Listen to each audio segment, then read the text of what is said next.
Hey everyone, ready to dive into something we all think about, money. Yeah. Yeah, money, not get-rich-quick schemes, but the smart stuff, the long game. Today we're going deep on a source that claims it can flip our money mistakes into, well, wins. Like when that stock tanked or you wished you'd saved more. Yeah, and it's cool because it's not about dwelling on the negative. The source is all about using those financial oops moments as lessons learned. So every money decision, good or bad, it becomes wisdom, right? Okay, but how do we actually do that? Because honestly, it's hard not to beat yourself up when you make a bad money choice. For sure. It's a total mindset shift. Instead of feeling like things just happen to you, you become a student of your own finances. Say you bought into a hot stock tip and it flopped. Instead of just feeling that loss, you ask, what could I have done differently? Did I really get the risks? Then boom, you've got insights for next time. So it's kind of turning those I wish I knew then moments Right. into fuel for making better choices. Exactly. And get this, our source is big on setting really clear financial goals. Because without a destination, you're just sailing around aimlessly, right? I love that analogy. Yeah. But the how of setting those goals, that's where people get stuck. It can be so overwhelming. Where do you even start? This source says start with your why. What do you really want? Financial freedom to chase your passions. Early retirement. Leaving something for your kids. Once you tap into that deep down desire, the how starts to become clearer. So it's about connecting your money goals to something bigger, more meaningful. Exactly. And that strong why helps you stay on track when things get tough. Which brings us to another key point, financial resilience. Ooh, that's a buzzy word these days. Yeah. But what does it really mean in real life? Think of a boxer. Right. They're going to get hit. It's part of it. But a resilient boxer, they take the hit, learn from it, come back stronger. Money resilience is like that. It's how you bounce back from setbacks, like a bad investment or a surprise expense that blows your budget. Okay, starting to see how this all connects. You analyze your past mistakes, set goals with that strong why, and build resilience for those inevitable financial punches. But don't we need to get a little more tactical at some point? Oh, absolutely. And one of the most basic, most important tactics our source emphasizes, diversification. It's like the bedrock of building a strong financial house, you know? Yeah, everyone's heard that don't put all your eggs in one basket line. But why is it so important, especially for people who are serious about building wealth? Picture this. You put your entire life savings into one company. If that company explodes, awesome. But what if it tanks? You lose it all. Diversification is about spreading your investments out, stocks, bonds, maybe real estate, even some gold or other things. The idea is if one area is struggling, others might be doing well, and it balances things out. So it's all about managing risk, creating a more stable base for your investments. Yeah. Makes sense. Now, our source talks about this thing, compound interest. I feel like I've heard about it forever, but I'm still not sure I totally get it. It's one of those things that sounds way more complex than it is. Basically, it's like earning interest on your interest. Say you invest $100, it earns 10% interest after a year, so now you've got $110. The next year, you're earning interest not just on that original $100, but on the $110, and on and on. It creates a snowball effect, which can lead to some serious growth over time. I think people underestimate starting early when it comes to that compound interest magic. Totally. Time is your best friend with compound interest. Even small amounts, if you start early, they can grow like crazy over the years. It's like planting a tiny seed that turns into a huge oak tree decades later. Speaking of things that can get out of control, our source warns about lifestyle inflation. What is that exactly, and why is it so dangerous?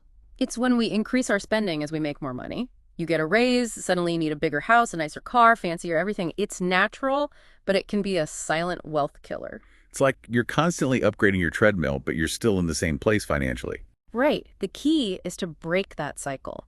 Be intentional with your spending, even when your income grows. Instead of just spending more, ask yourself, can I use this extra money for my goals? Can I invest it? Pay off debt? It's about keeping your spending in line with your values and long-term vision. Now, all this talk about wealth and financial freedom is great, but what about those unexpected things that come up? Our source is big on having an emergency fund. The financial safety net. Can't stress this enough. Life happens. Car repairs, medical bills, job loss. An emergency fund means you're not forced to make bad money decisions when those curveballs come. I have a friend who unexpectedly lost her job a few years back. She had a good emergency fund so she could cover her bills while looking for a new job without going into debt or touching her retirement savings. It was a lifesaver. It's all about creating a buffer, giving yourself peace of mind. So how much should people aim for in their emergency fund? It depends, of course. But a good rule of thumb is 3 to 6 months of living expenses saved up. That way, you've got some breathing room if something happens. Last time, we talked about reframing those money mistakes, setting goals, and building resilience. But now, let's get tactical. Let's talk about actually making your money work for you. Yes, strategy time. I think investing can feel intimidating for a lot of people. Like, it's this exclusive club for financial gurus, you know? I totally get it, but the truth is anyone can learn the basics. And what's great is our source emphasizes that it's not about some secret formula or chasing the latest hot stock. It's about making smart choices based on your goals, your risk tolerance, and understanding the fundamentals. Okay, so where do we even begin with those fundamentals? What should every aspiring investor know? One of the biggies, and people miss this all the time, is knowing the difference between saving and investing. Saving is for the short term, like emergencies or those goals you want to hit soon. It's like parking your money somewhere safe and accessible. Investing, that's putting your money to work, aiming for growth over time. So saving is like the cozy nest, and investing is sending your money out to explore and hopefully multiply. Exactly. And just like you wouldn't send your kid to a new city without some guidance, you don't invest without a plan. That's where those clear financial goals we talked about come in. Right, from the last part. But how do those goals actually shape your investment strategy? Okay, let's say your goal is buying a house in 5 years. That's relatively short term. You probably don't want to throw all your down payment savings into risky stocks that could swing wildly. You want a more conservative approach, maybe bonds or a high yield savings account. But if your goal is retirement in 30 years, now you've got a long time horizon, which means you can handle more risk. So maybe you put more of your portfolio into stocks since historically they have higher returns over time. So it's all about matching your investments to your timeline and how much risk you're comfortable with. Precisely. And speaking of risk tolerance, that's another key thing to grasp. It's basically how okay are you with the possibility of losing money? Some people are naturally more cautious, others are fine with more ups and downs. A lot of people avoid investing altogether because they're afraid of losing money. But isn't risk just part of the game? Absolutely. There's no such thing as a risk-free investment. But understanding your own risk tolerance, that helps you make choices you can actually live with, choices that let you sleep at night. How do you figure out your risk tolerance, though? There are online quizzes that can help, but a lot of it is just being honest with yourself. Think about it. How would you react if your investments lost, say, 10% of their value in a month? Would you freak out and sell everything? Or would you see it as a temporary dip? That's a good question to ask yourself. And I think it's important to remember, usually higher potential returns come with higher risk, and vice versa. Exactly. It's finding that sweet spot where your goals, your timeline, and your comfort level with risk all line up. Let's get specific. Our source mentions going for high-quality investments over those trendy, get-rich-quick schemes. What does that actually look like? It's about doing your homework, understanding what a company or an investment is really about, not getting swept up in the hype. There's a lot of noise out there, especially online. Easy to get caught up in the excitement, but approach it with a healthy dose of skepticism. Right, filtering out the noise. But how do you actually judge the quality of an investment? What are the key things to look at? For stocks, look at things like the company's financial health, the management team, their competition, and their potential to grow. Do they have a good track record of making money? Are they well run? Do they have an advantage in their industry? Is there room for them to grow even more? Those are the questions to ask. Sounds like it takes work to really understand an investment. It does, which is why you should only invest in what you understand. Don't jump into something just because someone on Twitter told you to. Do your research or talk to a trusted financial advisor if you need help. And of course, our source talks about diversification. We touched on that earlier. Let's go a bit deeper. How do you actually diversify your portfolio in a practical way? One way is to invest in a mix of different asset classes, like we said before. Stocks, bonds, real estate, commodities. Those tend to behave differently depending on what the market is doing. So if one is down, another might be up, and it smooths out the ride. Exactly. And you can diversify even more within each asset class. For stocks, you can invest in different sectors like tech, healthcare, energy, and different regions, like U.S., international, emerging markets. It's like building a financial fortress with multiple layers of protection. Love that. And there are things that make diversification even easier, Mutual funds and ETFs, those are basically baskets of different securities, so you instantly diversify across tons of stocks or bonds with just one investment. That sounds way less scary than trying to pick individual stocks and bonds all by yourself. It can be. And there are ETFs that focus on specific sectors, regions, even investment strategies, so it's easier to match them to your goals and risk tolerance. ETFs are like pre-made diversification packages. I love it. Exactly. Another key part of diversification is rebalancing your portfolio every so often. What does that mean? Over time, as those different asset classes perform differently, your portfolio can drift away from what you originally set up. Rebalancing is just selling some of what's done really well and buying more of what hasn't done as well to bring things back in line. So it's like making sure your financial recipe still has all the right ingredients in the right amount. Exactly. Rebalancing helps you keep your risk level where you want it and maybe even improves your returns over time. Now, we've talked a lot about the technical side of investing, but our source also highlights the importance of the mental game. Oh yeah, the psychology of investing is huge, often overlooked. What are some of those mental traps that investors fall into? One of the biggest is making decisions based on emotions. It's easy to get swept up in fear or greed, depending on what the market is doing. When everything's going up, we feel invincible, take on more risk than we should. Then when the market crashes, panic sets in, and we might sell at a loss, locking in those losses when we didn't have to. Letting your emotions hijack your logic. Exactly. That's why having a clear investment plan and sticking to it is so important, even when things get crazy. It's about discipline. Staying the course, even when your gut is telling you to do something else. Exactly. And another mental trap is getting too focused on the short term. Investing is a long game. There are going to be ups and downs along the way. It's like, gotta see the forest for the trees. Right. Don't get caught up in the day-to-day changes. Focus on the long term. Remember, time is on your side. I know a lot of people feel overwhelmed by managing their own investments. They might not feel they have the time, the knowledge, or even the desire to get into all the details in the market. And that's totally fine. There are resources to help. Like what? Financial advisors. They can give you personalized guidance, help you build a plan just for you, and even manage your investments for you. Plus, they can give you insights and education to help you make smart choices. It's like having a financial coach in your corner. Exactly. And for folks who want a more hands-off approach, there are robo-advisors. That sounds futuristic. What is a robo-advisor exactly? It's basically a computer program that uses algorithms to build and manage a portfolio for you. It considers your goals, your risk tolerance, how long you want to invest. So it takes the guesswork out and puts things on autopilot. In a way, yeah. Robo-advisors usually charge lower fees than human advisors, so they're more accessible for some people. That's great. So whether you go the DIY route, work with an advisor, or try a robo-advisor, the key is finding what fits you and your goals. Absolutely. And another important thing, which we haven't really touched on, is understanding the fees that come with different investments and services. Yeah, good point. Fees can really eat into your returns over time. Exactly. You've got to know the different types like expense ratios for mutual funds and ETFs, trading commissions, advisory fees.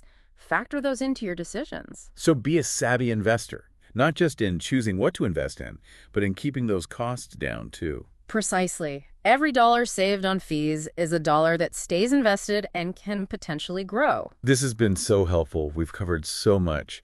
The basics of investing, building a portfolio, managing risk, even that mental game. And we're just scratching the surface. I know, right? There's so much to learn about investing. But I think we've given everyone a good starting point for taking control of their financial future, turning that financial pain into, well, financial gain. Definitely. And remember, it's a marathon, not a sprint. So true. It's about making smart choices consistently over time and keeping your eyes on those long-term goals. And sometimes staying motivated and inspired means surrounding yourself with other people who are on the same journey. Good point. There's power in community. Sharing what you know, supporting each other. Exactly. Online forums, local groups, even just talking with friends or family who are also into building wealth. Finding your tribe can make all the difference. We've covered a ton in this part. I'm excited to continue the conversation in our final part, where we'll dig into some more strategies for turning financial pain into profit and answer some questions from our listeners. Looking forward to it. So much more to explore on this path to financial empowerment. What's the uncomfortable but essential topic? Debt. We touched on it a bit, talking about emergency funds and using credit cards responsibly, but honestly, it needs a deeper dive because debt can be a huge roadblock to financial well-being. It's like this weight holding you back from reaching your goals. For sure. And so many people struggle with it. Credit card debt, student loans, medical bills. It can feel overwhelming, even shameful. What I find interesting is our source doesn't shy away from it. It acknowledges that debt is a reality for lots of people, but it also says it doesn't have to be this forever thing. There are ways to break free from that cycle and build a better financial future. Okay, so what can people actually do? What are some practical steps to get a handle on debt? First thing is, just admit it's there, face it head on. It's easy to ignore those bills piling up, but that only makes it worse down the line. Right, like trying to run from your shadow. You can't escape it. You got to turn and face it. Exactly. Once you've acknowledged it, you got to see the whole picture. Make a list of all your debts, how much you owe, the interest rates, the minimum payments. Might feel scary at first, but you got to know what you're dealing with. It's like getting organized, creating that roadmap for paying it off. Right. Once you have your roadmap, you can start looking at different strategies. One that's popular is the debt snowball. You focus on paying off the smallest debts first, no matter the interest rate. We talked about that before. It's like building momentum, knocking out the smaller things first. Exactly. Each debt you pay off, it's a win. Keeps you motivated to tackle the next one. Then there's the debt avalanche method. That's focusing on the debts with the highest interest first. Saves you money on interest in the long run. A little more strategic, but maybe not as much of that psychological boost. True. The best method is what works for you, what keeps you going. And sometimes consolidating your debt can help. That's basically taking out a new loan with a lower interest rate to pay off several higher interest ones. That can simplify things, maybe save some money on interest, but you got to shop around, make sure you're getting a good deal on that new loan. Absolutely. And sometimes you can even try negotiating with your creditors. If you're struggling, reach out, explain your situation. They might be willing to work with you on a payment plan. Never hurts to ask. And sometimes professional help can be really valuable. There are credit counseling agencies that can help you manage debt. They can help with budgeting, negotiating with creditors, creating a whole debt management plan. They also have resources to help you avoid getting back into debt in the future. So important. Because getting out of debt isn't just about paying it off. It's about building better money habits, creating a sustainable financial future. Exactly. Breaking those cycles, building a solid foundation for yourself, your family.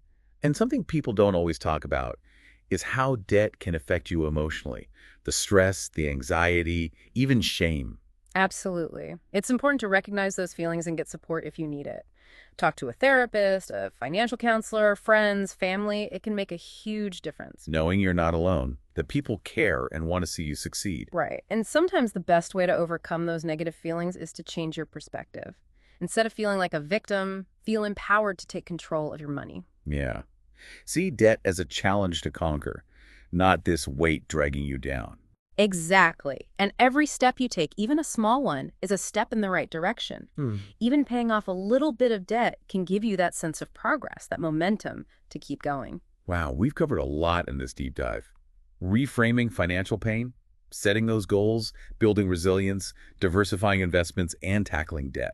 It's been amazing exploring all these ways to turn financial pain into, well, financial profit. And I think the big takeaway here is that anyone can be financially empowered. It's about taking charge, making smart choices, building that solid foundation for you and the people you care about. It's about going from a place of scarcity and fear to a place of abundance and possibility. Perfectly put. And remember, it's not about being perfect. It's about progress. Every step counts.